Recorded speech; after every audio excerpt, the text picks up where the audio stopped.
I feel them. They are angels. They're coming to you and listening to all of you. And I'm grateful to almost all of you who said so many good things, and you demanded immediate ceasefire.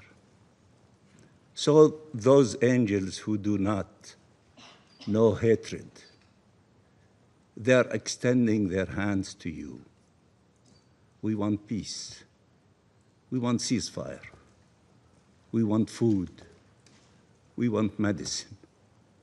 We want to stop this war permanently. We want to live in peace with all the children in the region. We don't want the pain that we endure to be endured by anyone else.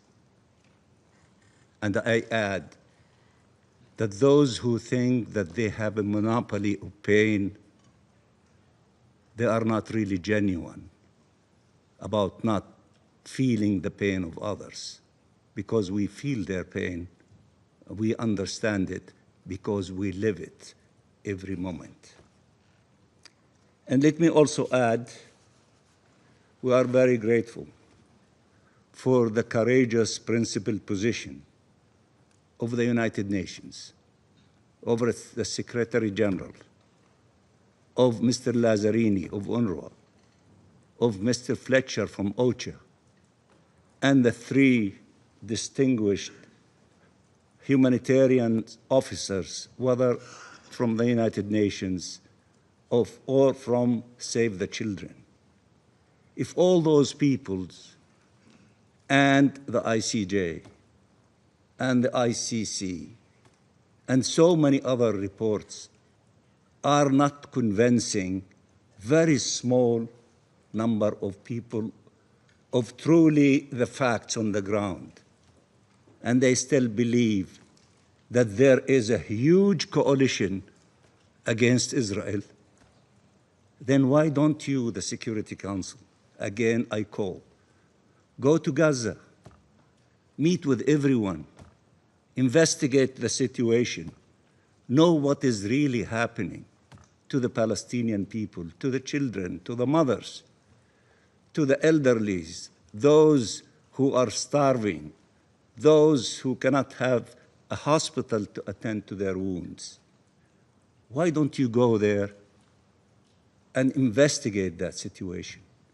And take with you hundreds of journalists to report if all of the reports of the UN is biased, and if the reports of the IPC is not accurate. Go and investigate. Take journalists.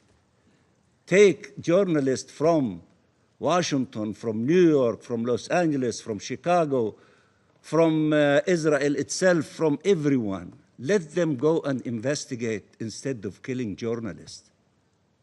If the truth is what we're seeking, aren't these the methods of finding the truth? And go to Tel Aviv. Meet with the families of all the hostages and the tens of thousands who are screaming with them, saying, stop the war now so that the hostages to be released. All the hostages that were released, including this lady with us, Ms. Gritsky, was released because of a ceasefire. Ceasefire, save lives. Release hostages. Continuation of the war takes lives and kill our children and women and many others, including Israelis. So if all these things are fabricated and cannot be trusted, go and investigate so that we can have an agreement over the truth and then decide what is needed.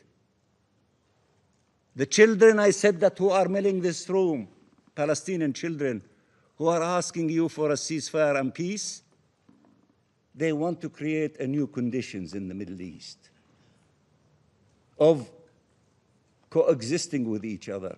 They want to begin the process of healing. They deserve healing, not some to deserve healing and others do not exist. Everybody deserves healing. We have 2.1 million Palestinians who are still alive in the Gaza Strip. They deserve healing and therefore should be given the opportunity to healing. And let me now deliver my statement, Mr. President. Before the world's eyes and under its watch, Israel has imposed famine on the Gaza Strip. It has done so deliberately, cruelly, as a matter of state policy. The Gaza famine, a famine eating away at infants and children. It was described accurately and vividly by Save the Children. A famine now declared in Gaza City and creeping rapidly all over the Gaza Strip. A famine that could have been prevented if deterrence had matched the level of the crimes committed. Israel was presented with a ceasefire deal that could save the lives of 2 million Palestinians and 20 Israeli hostages. But it has chosen instead to expand its military control, escalate its brutality, and continue killing innocent civilians. Again, it does so deliberately and systematically, obsessed with one objective since day one: displacement and disposition of the Palestinian people, a continuum it has pursued for nearly 80 years.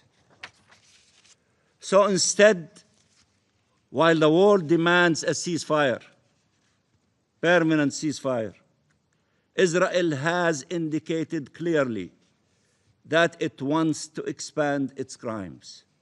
Rather than put an end to them, that its choice remains violence, death, and destruction.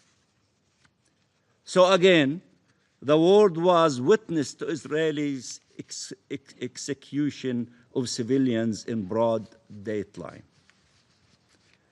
The second strike on Nasser's hospital was a premeditated strike on medics and journalists who arrived at the scene after the first strike. This is not a war. These are atrocities committed against an entire civilian population, 2 million people, and against all those trying to assist them, to save them, and against all those documenting the crimes.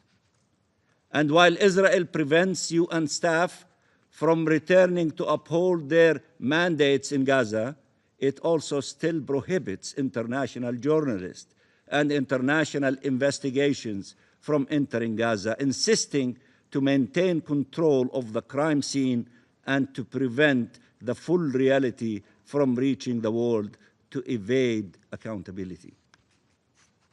Where else could the killing of humanitarians and journalists at such a large scale be tolerated? Where? Where else?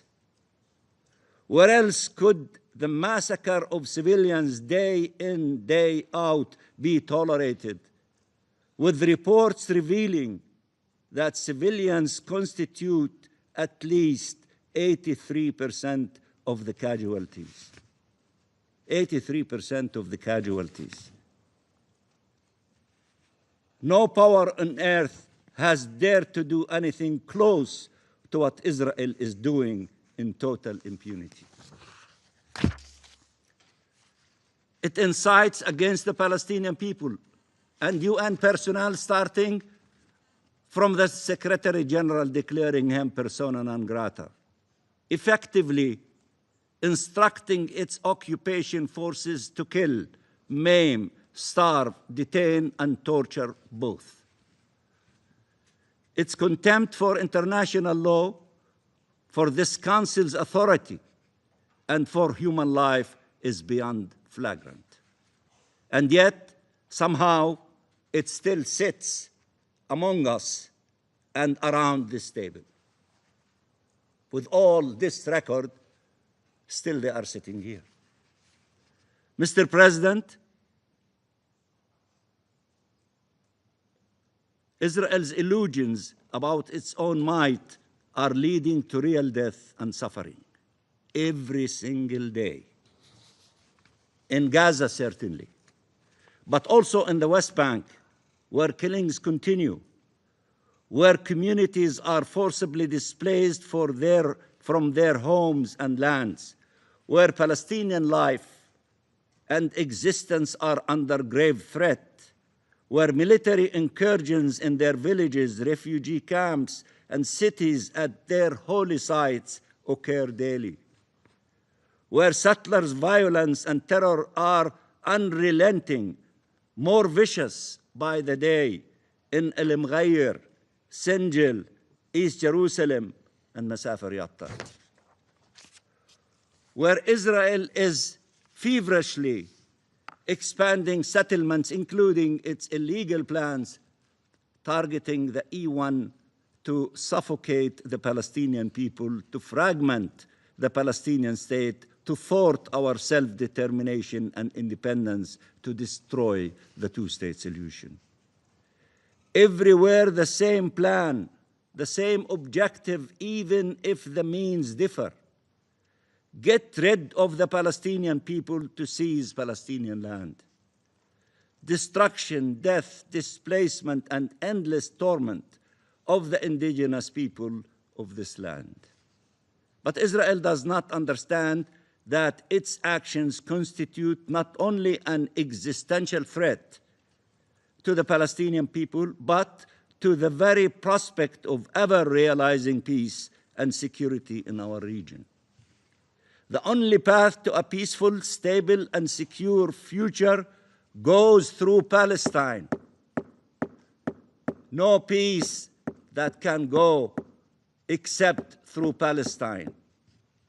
An independent and sovereign Palestinian state, a Palestinian people exercising all their rights, attaining justice and living in safety and dignity in their land, living side by side in peace and security with Israel in a region that can then finally enjoy shared peace, security, and prosperity. That vision has been enshrined in countless United Nations resolutions, including of this Security Council, and that is the promise of the New York Declaration. The outcome of the International Conference on the Peaceful Settlement of the Question of Palestine and the implementation of the two-state solution that we must now transform into reality. Mr. President, the Security Council must act now. Almost all of you said that, and the Palestinian children angels are telling you, act now. And with absolute urgency to end the Israeli atrocities and this imposed famine. It cannot continue to delay Chapter 7 action. And my colleague from Pakistan referred to the declaration adopted in Jeddah by the emergency meeting of the foreign minister of the OIC, which I had the honor of representing Palestine in, decided and is urging you to act on the basis of Chapter 7. The world must act to halt this genocide on the Palestinian people and to protect them from Israelis' plans of erasure. States around the world must intensify their efforts to deter these crimes and hold their perpetrators accountable. We need real pressure to stop the flood of suffering and start the flood of humanitarian aid into Gaza, to restore the United Nations presence, including UNRWA, in the occupied Palestinian territory, and restore humanity to humanitarian aid to save millions of people and to let the healing of the unimaginable loss, pain, and trauma to begin. Gaza is hell on earth, but Gaza is the biggest storage place of pain, suffering, blood, tears, and agony. It will be remembered to be the biggest storage place of pain on earth. The pain that our people are going through is beyond description, beyond description. And those who are in pain, they understand the pain of others. They do not claim monopoly in pain for themselves only. Only those who live pain genuinely can understand the pain of others.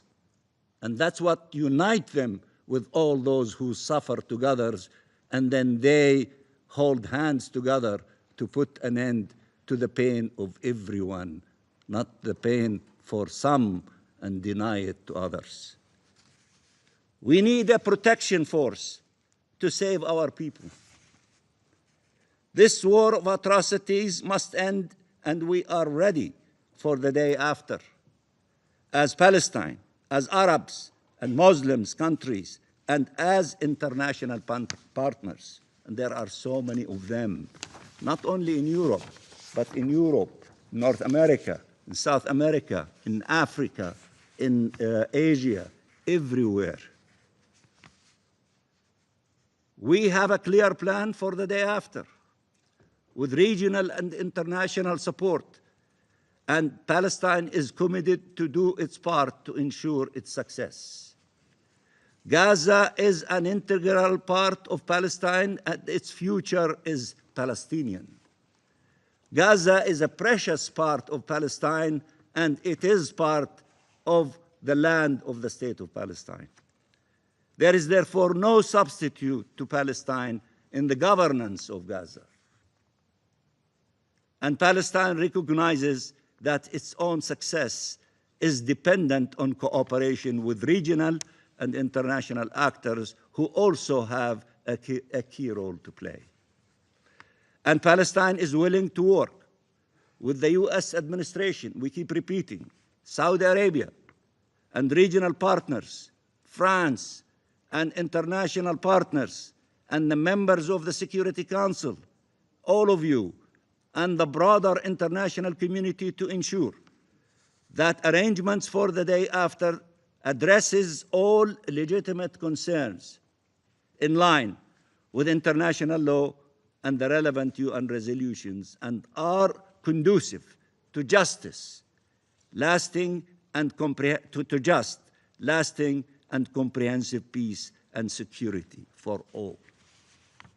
We will only be successful if our efforts complement each other, especially as we share a common objective, peace.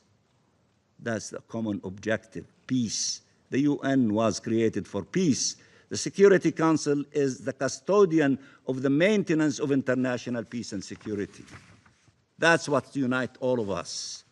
For those who want peace, and we do want peace, because we benefit tremendously from peace. War takes the lives of our precious children. We don't want war. We want peace. And if we find partners for peace, then peace will be implemented. We will only be successful if we act now, seriously, and with utmost resolve and conscience, with respect for international law and humanity.